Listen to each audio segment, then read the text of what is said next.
Hello दोस्तों, welcome back to our channel Smith Prep. अगर आप एसएससी, आरआरबी, एनटीपीसी या किसी भी गवर्नमेंट एग्ज़ाम की तैयारी कर रहे हैं तो आज का वीडियो आपके लिए बहुत इंपॉर्टेंट है। आज हम इंडियन कॉन्स्टिट्यूशन के आर्टिकल 1 से 51 ए फर्स्ट 5 पार्ट तक सुपर इजी ट्रिक से याद करेंगे जो एग्ज़ाम में बार बार पूछे जाते हैं। और सबसे अच्छी बात यह है कि आप इसे सिर्फ 10 मिनट में रिवाइज कर पाओगे। चलिए शुरू करते हैं।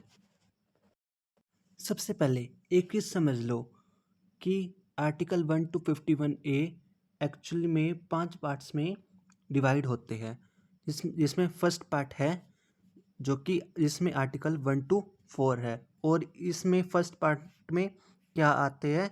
यूनियन एंड इट्स टेरिटरीज, ठीक है। And second part article 5 to 11 तक है, जिसमें आता है सिटीजनशिप के बारे में बताया गया है। ओके। एंड नेक्स्ट है पार्ट 3, जिसमें बताया फंडामेंटल राइट्स के बारे में, जो हमारे मौलिक अधिकार होते हैं वो सारे पार्ट 3 में है। और पार्ट 4 में है फंडामेंटल डीपीएसपी, डायरेक्टिव प्रिंसिपल्स, और फंडामेंटल ड्यूटीज़ है 5th पार्ट में। ओके, आज हम ये 5 पार्ट रिवाइज करने जा रहे हैं। अगर आपको ये स्ट्रक्चर याद हो गया तो आधा सिलेबस ऑलरेडी हो चुका है। अब पार्ट 1 स्टार्ट करते हैं, जो है यूनियन एंड टेरिटरीज, और ये आर्टिकल 1 to 4 तक है। ओके, हम इसको याद कर रख सकते हैं। फर्स्ट आर्टिकल में है इंडिया। इंडिया मतलब जिसमें कि India is a union of state. And second है ऐड। ऐड का मतलब क्या है? जो सेकंड आर्टिकल है उसमें हम कोई भी न्यू स्टेट को ऐड कर सकते हैं जो कि हमारी टेरिटरी में नहीं आती। ओके। एंड थर्ड आर्टिकल है हम अपनी कोई भी बाउंड्रीज है, मतलब अपनी टेरिटरी के अंदर ही कोई भी बाउंड्री है उसको अल्टरनेट कर सकते हैं, मतलब उसको चेंज कर सकते हैं, या किसी भी जगह का नाम चेंज कर सकते हैं। और ये आर्टिकल 4 क्या है कि जो आर्टिकल 2 और 3 है, अब जो चेंज करेगा कौन करेगा? पार्लियामेंट। और ये आर्टिकल 4 पार्लियामेंट को पावर देता है कि आप कोई भी न्यू स्टेट है उसको एंटर कर सकते हैं, और या फिर किसी भी स्टेट का नेम चेंज वगैरह कर सकते हैं। तो ये था हमारा फर्स्ट पार्ट ऑफ कॉन्स्टिट्यूशन। चलिए एक बार रिवाइज कर लेते हैं। इसकी ट्रिक क्या है? इंडिया ऐड चेंज लो, मतलब इंडिया से फर्स्ट है कि India is a union of state. Second है ऐड से कोई न्यू चीज़ ऐड करना। और थर्ड चेंज, मतलब कोई चीज़ कोई भी नेम चेंज करना या उसकी बाउंड्री को चेंज करना, उनको बाउंड्री को कम ज़्यादा करना, या ठीक कोई भी स्टेट वगैरह की। और ये जो लॉ है उसकी पावर किसको दे रखी है लॉ बनाने के लिए? पार्लियामेंट को। ओके। एंड चलते अब नेक्स्ट में। और हाँ, इसका जो मेन क्वेश्चन है पूछ जाते कौन से? आर्टिकल 1 एंड 3 से पूछ जाता है। ओके, जो बार बार क्वेश्चन आते हैं आर्टिकल 1 और 3 से आते हैं। अब आते हैं पार्ट 2, जो कि सिटीजनशिप है, जिसमें कि आर्टिकल 5 to 11 आते हैं। ओके, तो जो सिटीजनशिप है, मतलब भाई ये बता रखे कि इंडिया में एक सिंगल सिटीजनशिप होएगी, ठीक है। ये किस में दे रखा है? आर्टिकल 5 में, कि सभी है वो इंडियंस है, ठीक है। इंडियन कौन कौन है? और 6th आर्टिकल है कि जो माइग्रेट होए कहाँ से? पाकिस्तान से। अब जैसे आपको पता है कि जब हमारा कॉन्स्टिट्यूशन बन रहा था तो इंडिया डिवाइड हो गया था किस में? पाकिस्तान, है ना, और बांग्लादेश बन गया था नया, और इंडिया, है ना। तो उस टाइम क्या थे, लोग कभी आ रहे थे कभी जा रहे थे। अब जो लोग पाकिस्तान से इंडिया आए थे तो उनको क्या सिटीजनशिप दे दी गई थी? तो वो कौन से आर्टिकल के अंदर दी थी? आर्टिकल 6 के अंदर। ओके। और आर्टिकल 7 के अंदर क्या है? जो माइग्रेट हो गए थे पाकिस्तान में, मतलब इंडिया से जो पाकिस्तान चले गए थे। ओके।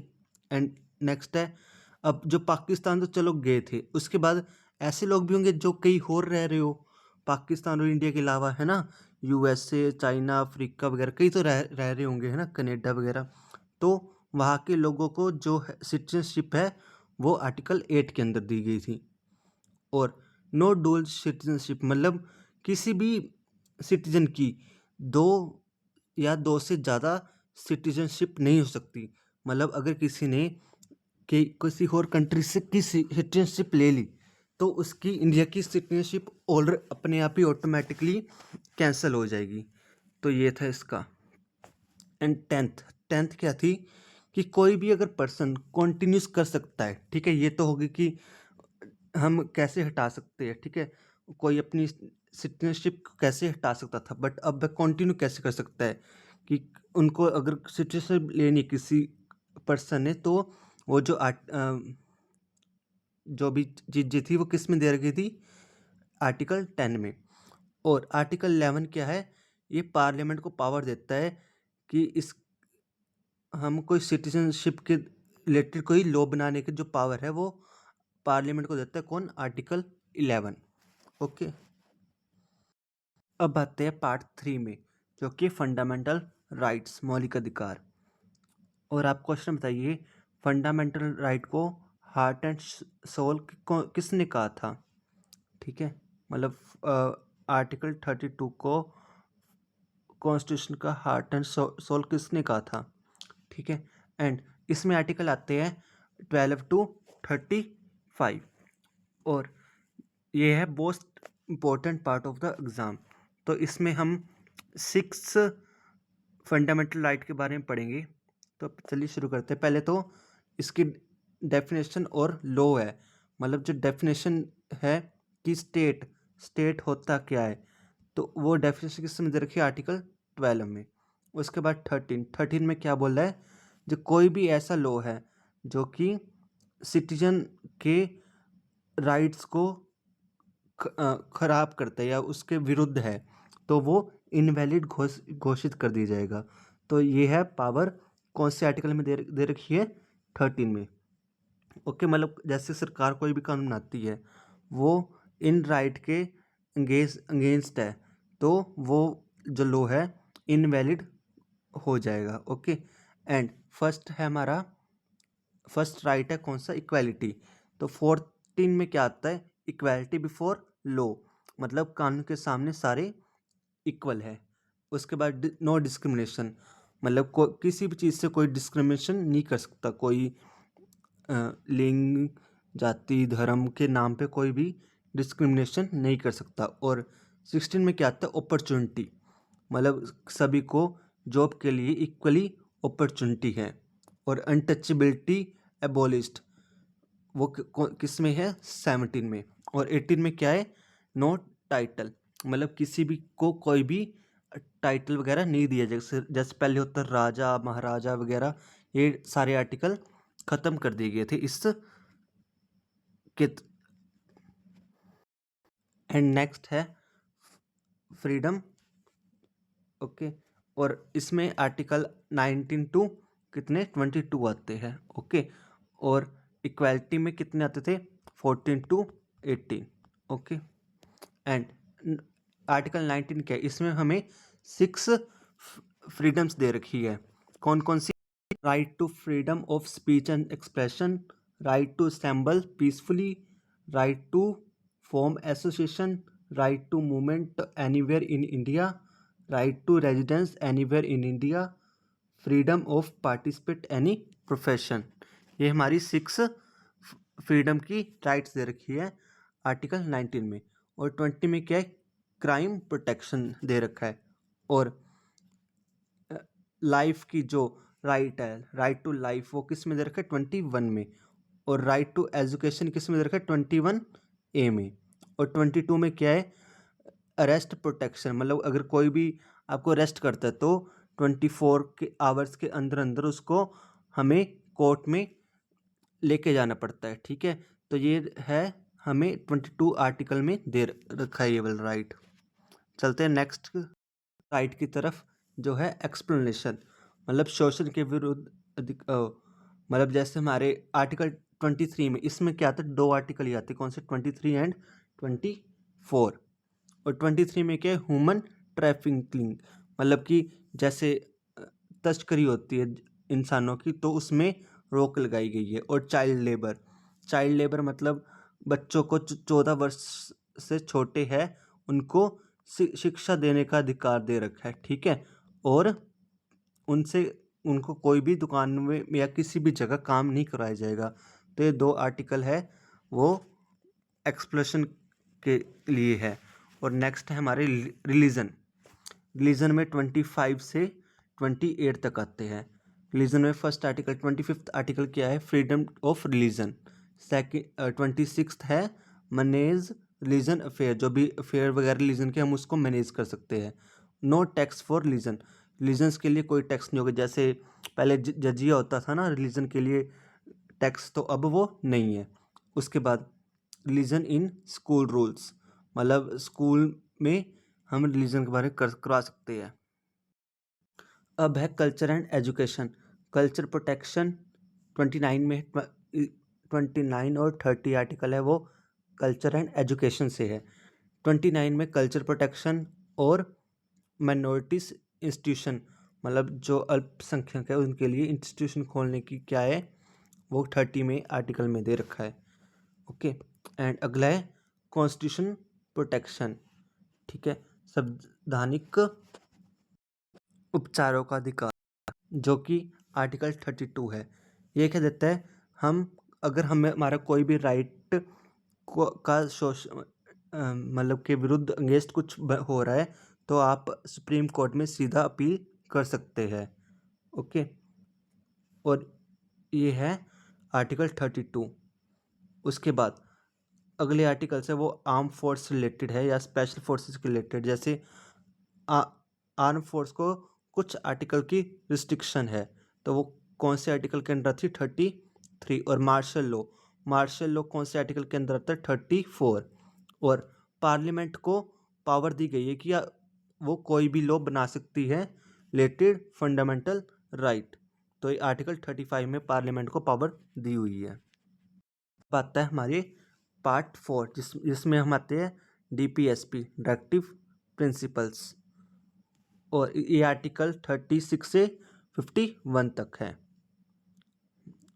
36 में क्या है, स्टेट की डेफिनेशन दे रखी है। जैसे फंडामेंटल राइट्स में किस में दे रखी थी, आर्टिकल 12 में स्टेट की डेफिनेशन दे रखी है, सेम वो आर्टिकल 36 में दे रखी है। और 37 में क्या है, नॉन एम्फोर्सेबल। और 38 में क्या है, सोशल वेलफेयर, मतलब हमें सोशल मतलब जो सामाजिक है उनका ध्यान रखना चाहिए। और 39 में इकोनॉमिक जस्टिस। 40 में क्या, पंचायत, ये हमें 12 पूछ जाता है ये वाला आर्टिकल। उसके बाद क्या है, 41 में क्या है, वर्क से रिलेटेड है। 42 में क्या है, मर्टेनिटी लीव्स है। एंड 43 में क्या है, लिविंग वेजेस, मतलब जो वेजेस के रिलेटेड आर्टिकल है, मतलब वुमेन्स एंड मेंस के इक्वल वेजेस होने चाहिए। ओके, और उसके बाद 44 में क्या है, यूनिफॉर्म सिविल कोड, ये भी इम्पोर्टेंट है। और चाइल्ड केयर जो आर्टिकल था ना हमारा 24, सेम मतलब ये कि 14 ईयर्स के बच्चों को शिक्षा देनी चाहिए, मतलब 14 ईयर्स तक। ये हमारा मतलब एक प्रिंसिपल है, मतलब डायरेक्टिव प्रिंसिपल जो हमें करना चाहिए। उसके बाद SC ST वेलफेयर वो किस में है, 46 में। और हेल्थ के रिलेटेड जो है वो किस में है, 47 में। एग्रीकल्चर 48 में है। मोनूमेंट्स किस में है, 49 में, मतलब जो भी हमारे मोनूमेंट्स है, जो भी चीज़ें हम देखते हैं उनको संभाल के रखना चाहिए। ओके, उसके बाद जुडिशरी इंडिपेंडेंस वो आर्टिकल 50 में है। और इंटरनेशनल पीस से रिलेटेड आर्टिकल कौन सा है, 50। और एक क्वेश्चन का आंसर दीजिए, डायरेक्टरी प्रिंसिपल्स है वो हमने कौन से देश से बोरो की है, कौन से देश से की है, ईरान, ठीक है, ईरिश कंट्री से हमने ये बोरो कर रखे हैं। ओके, ये भी क्वेश्चन बार बार पूछते हैं। अब बात है फंडामेंटल ड्यूटी, जो कि है आर्टिकल 51A और आर्टिकल 4A। ओके, और इसमें हमारे 11 ड्यूटीज़ है। और ये हमने कौन सी कंट्री से बोरो किया, मतलब किससे इंस्पायर्ड होकर किया है, USSR से। ओके। और ये बने कब थे, एक सरदार स्वर्ण सिंह कमेटी आई थी, ठीक है, वो कब बनी थी, 1776 में। और उसके थ्रू ही हमारे ये फंडामेंटलिटीज ऐड की गई है। ओके। और इसके थ्रू पहले कितनी थी, 10 इनिशियली जब 42nd कॉन्स्टिट्यूशन अमेंडमेंट से ऐड की थी, और तब कितनी 10, और अब एक 2002 में 2002 में 11th फंडामेंटल ड्यूटी ऐड की थी। ओके। चलिए जल्दी से एक बार हम रिवाइज कर लेते हैं सारा कुछ जो पढ़ा है। आर्टिकल 1 to 4, इसमें हमने क्या पढ़ा है, इंडिया एंड स्टेट के बारे में, union and it's territory. Citizenship कौन से आर्टिकल में थे, 5 to 11। इक्वालिटी कौन से में थी, 12 to 18, मतलब वैसे 14 to 18, क्योंकि 12 और 13 में तो क्या है, स्टेट की डेफिनेशन 12 में, और 13 में क्या है कि ये है एंटी वॉइड, मतलब कि वॉइड कर देना किसी आर्टिकल को, ठीक है, जो कि अगेंस्ट है राइट्स के। और फ्रीडम कहाँ से है, 19 to 22, और एक्सप्लेनेशन वो किस में है, 23 and 24 में। राइट टू रिलीजन, मतलब धार्मिक जो स्वतंत्रता है उसको, वो अधिकार हमें कौन से आर्टिकल में दे रखा है, 25 से 28। और कल्चर वाला किस में दे रखा है, 29 and 30। जो कोर्ट है, ठीक है, मतलब कि सुप्रीम कोर्ट में हम जा सकते हैं, ठीक है, तो वो किस में दे रखा है, 32 में। और 33 से 35 तक आर्मी के जो है, 33 and 34। और जो लॉ, जो पार्लियामेंट को लॉ बनाने की पावर है, वो किस में है, 35 में। और DPSP 36 से 51 तक DPSP है, और ड्यूटी से 11 है, वो कौन से आर्टिकल में, 51A में। अगर आपको ऐसी वीडियो चाहिए जिससे पॉलिटी इजी हो जाए तो कमेंट करो पॉलिटी सीरीज़। वीडियो पसंद आए तो लाइक करो, और चैनल स्मिथ प्रेप को सब्सक्राइब करो। मिलते हैं नेक्स्ट वीडियो में।